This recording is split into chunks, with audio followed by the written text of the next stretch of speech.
আমি অথপথ সাহিত্য গোষ্ঠীর তথা অথপথ সাহিত্যপত্রের সম্পাদক হরিসাধন চন্দ্র বলছি। অথপথ সাহিত্য গোষ্ঠীর একটি উদ্যোগ যে এই অথপথ সাহিত্যপত্রের প্রকাশ। আমাদের এই সাহিত্যপত্রটির যে চরিত্র সেটির একটি সূচক বাক্য আমরা রেখেছি বরাবরের জন্যই, মানবতার অভিমুখে গতানুগতিকতার বাইরে হাঁটার একটি প্রয়াস। এবারের প্রচ্ছদ বিষয় ট্রাম, স্মৃতি, সত্তা, ভবিষ্যৎ। ট্রামকে নিয়ে যে ভালো লাগা, আবার এই প্রচন্ড গতির যুগে যখন আটকে পড়ে ট্রাম রাস্তায়, তার জন্য বিরক্তি, তাহলে কি পরিবেশ বান্ধব এই যানটিকে বিদায় দেব নাকি রাখবো, কিভাবেই বা রাখবো, এই যে নানা প্রশ্ন, ভালো লাগা, বিরক্তি সব কিছু নিয়ে তার সঙ্গে কিছু নস্টালজিয়া, এই সমস্ত কিছুর সমাহার আমাদের এবারের এই সংখ্যাটি। এটি একাদশ বর্ষ প্রথম সংখ্যা এবং এই দাবদাহে যেহেতু এই সংখ্যার প্রকাশ, এই জন্য এই সংখ্যাটির নাম দেওয়া হয়েছে দহন সংখ্যা।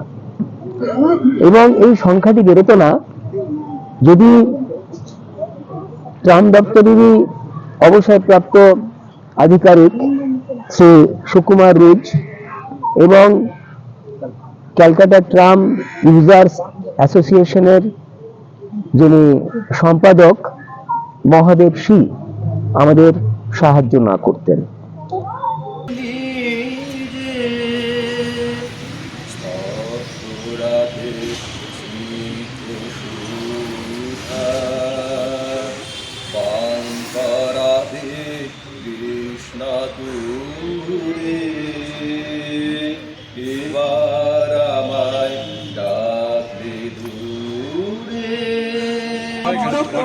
প্রস্ফুটিত করার মাধ্যমে আমরা অনুষ্ঠানের সূচনা করছি। অনুষ্ঠানের সূচনা করবেন আমাদের মধ্যে আছেন কবি কৃষ্ণা বসা।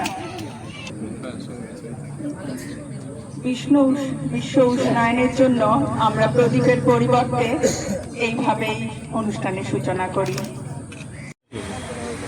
আনুষ্ঠানিক উদ্বোধন হয়ে গেল।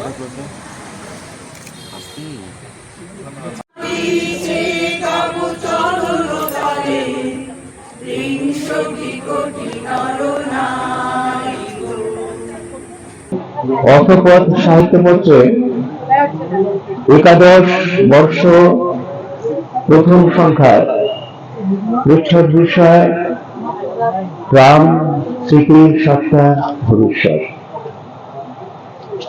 ট্রাম উঠে যাচ্ছে একটা রব উঠেছিল, অথচ ট্রামের যারা ভীষণভাবে আত্মীয় তারা ট্রামকে টেনে ধরে রাখতে চায়।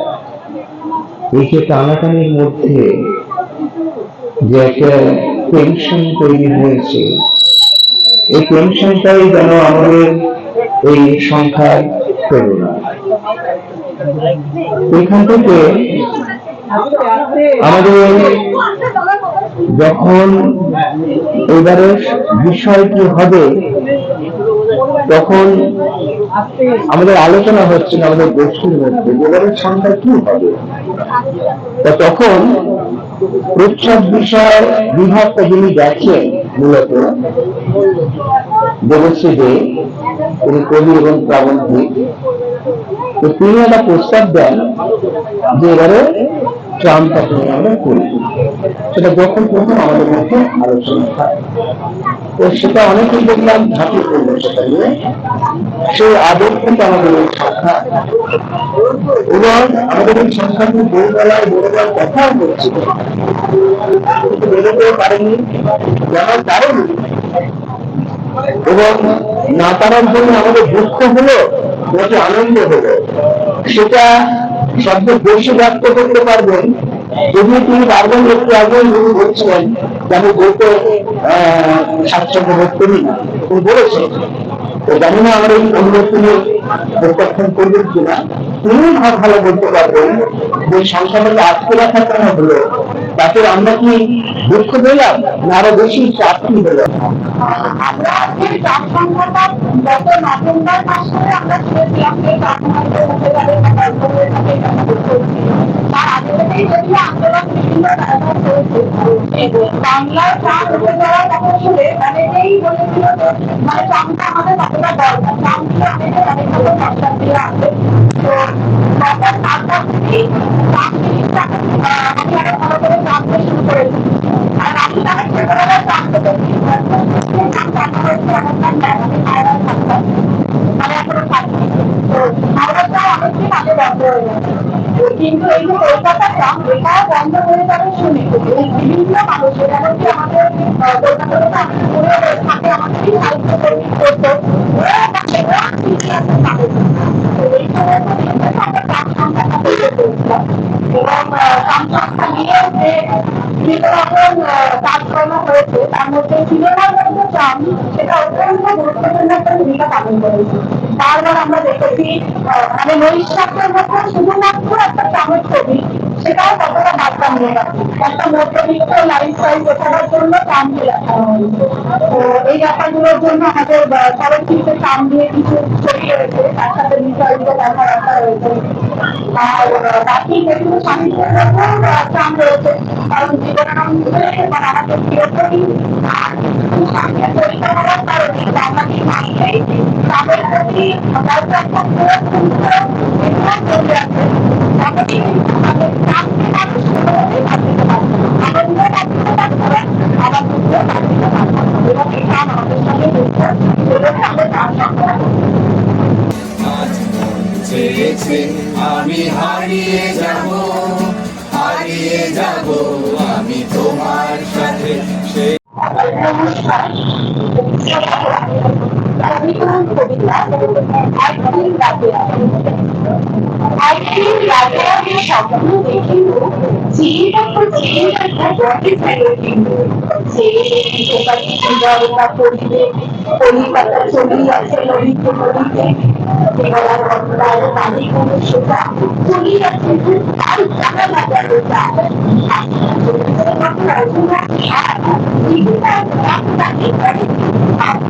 দোকান টাকা দিয়া নামে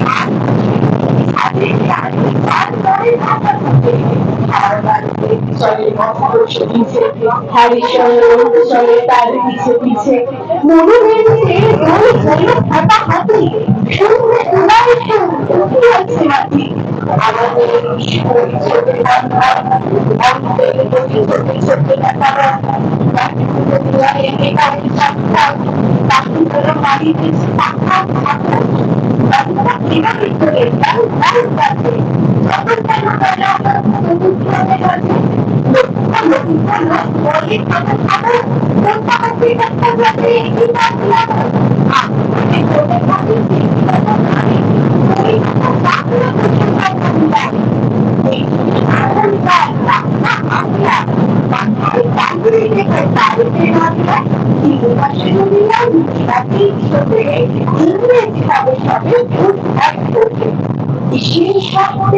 ভেঙে গেল যে দেখি কলিকাতা আছে কলিকাতাতে।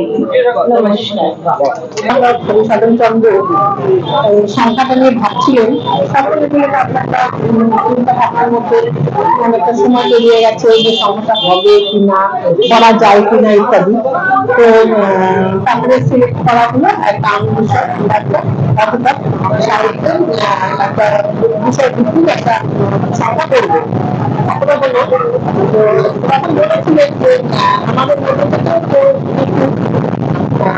সরাসরি বেশিরভাগ পরিচয় দিচ্ছি, তখন ইচ্ছে হলো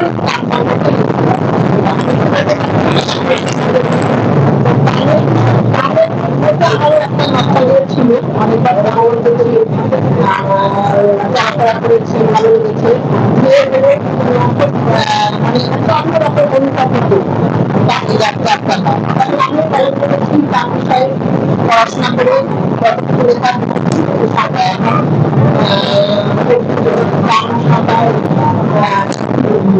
আমার একটা ছেলেকে আছে, আমাদের চেষ্টা করি। আর এই যে প্রথম আমাদের মনে হচ্ছে এখন পর্যন্ত আমার নজরে আসেনি যে দাম বিষয়ে একটা সংখ্যা হতে পারে। তো দাম বিষয়ের সংখ্যাটা হতে পারে এইভাবে, মানে দামের উপর দামি করে আমাদের বৈধন্য ভাবে গান, কবিতা ইত্যাদি সমস্ত আলোচনা করতে, পত্রিকা প্রকাশ হলো, যাত্রা শুরু, যাত্রা শুরু করে এই যে একটা সাধারণের ভাবে আজকে আমাদের পত্রিকা সকলে দুটো বাংলা পড়ছি, লোকজন একটা ইতিহাসের কথা বলে দিচ্ছে, ইতিহাস বলবো না, এই যে একটা নতুনত্ব আমাদের দাম সংখ্যা এখানে একটা ছোট্ট নতুন করতে পারি, এটা একটা দাম নিমিত্ত হওয়ার কথা নয়। দাম বলুন আর কলকাতা মানে দাম, কলকাতায় দাম সেই দাম আমাদের সাথে থাকুন। আমরা দামকে অনুভব করবো, আমরা হবে নেক্সট জেনারেশন গ্রাম গ্রাম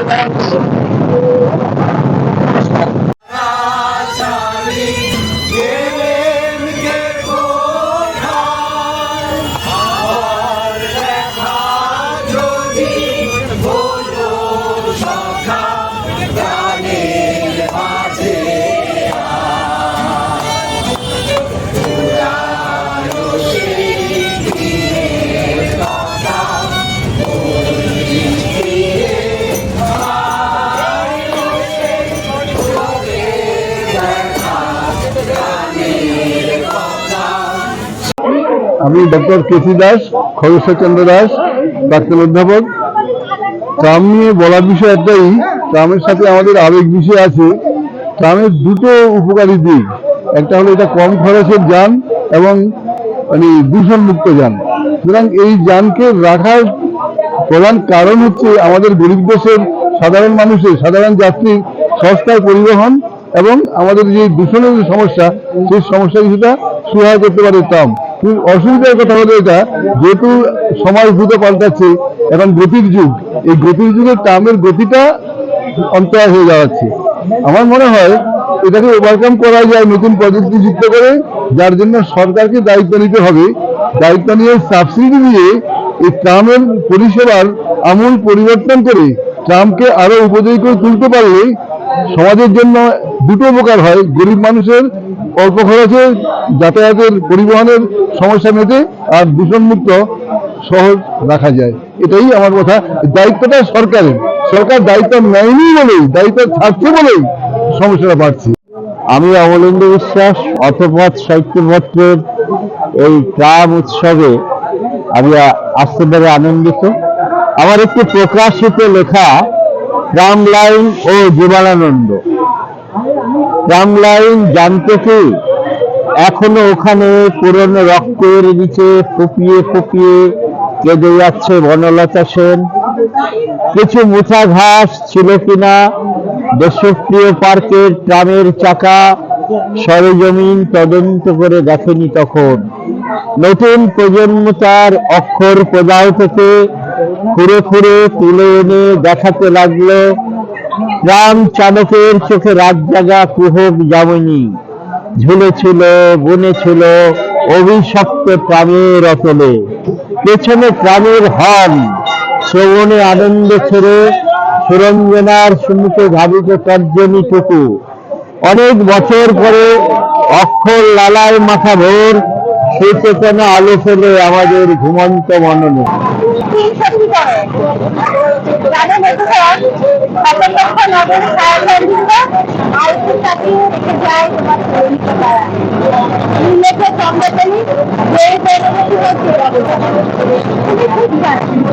যেমন করে চৌষট্টি করা সাঁতার কাছে নির্মূল দোকান, যেমন করে পাখিরা নেমে এসে এখন জলের মধ্যে পায়, তেমন করে সন্দেশী হয়তো তোমার মতো নাকি আমার সন্ধ্যের আগে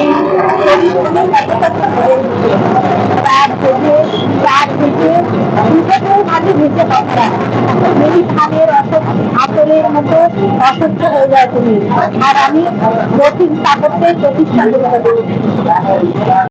আমাদের এই ট্রামযাত্রা সম্পর্কে ওরা বন্ধু সঙ্গে আছেন, কিন্তু সাধারণত করে থাকেন। আমি যাবো প্রকাশত তিনি এটা কিছু বলছেন এই ট্রামযাত্রা সম্পর্কে আমাদের কলকাতার ঐতিহ্য। গ্রাম সম্পর্কে তো অনেক কিছুই বলা যায়। আজকে আবার ওয়ার্ল্ড মিউজিয়াম গিয়েও চামড়ার মিউজিয়ামের পাঠানোর কথা হচ্ছে দেখছিলাম। তো একটা মজার কথা বলি, এই কথাগুলো বাদ দিই। এই যে গণপরিবহনের একটা বড় অংশ ছিল ট্রাম, একটা বড়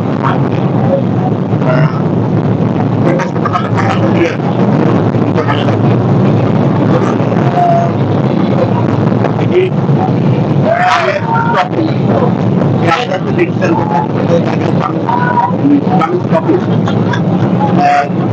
স্টপেজ কিন্তু মানে স্টপেজ দেখি স্টপেজ থেকে দেখতে গ্রাম থেকে প্রথমে শুরু হয়। গ্রাম থেকে শুরু হয় হচ্ছে বিভিন্ন জায়গায় একটা ছোট ছোট বোর্ড এখনো কলকাতা অন্তত 2-3 জায়গায় রয়েছে যেখানে লেখা থাকে হচ্ছে কি যে counter stop here by request, এরকম। বা আমি এখন দেখলাম হচ্ছে গিয়ে স্ট্যান্ড থেকে যখন গাড়িটা ঘুরলো তখন খেয়াল করে দেখলাম একটা জায়গায় লেখা আছে all up tram will stop here compulsory. জায়গা দুটো জিনিস একটা হচ্ছে কি কম্পালসারি, প্রথমে কি হচ্ছে যখন ট্রাম শুরু হলো হাত দেখাতো নাম দুটো সমস্যা। একটা হচ্ছে ওঠানামা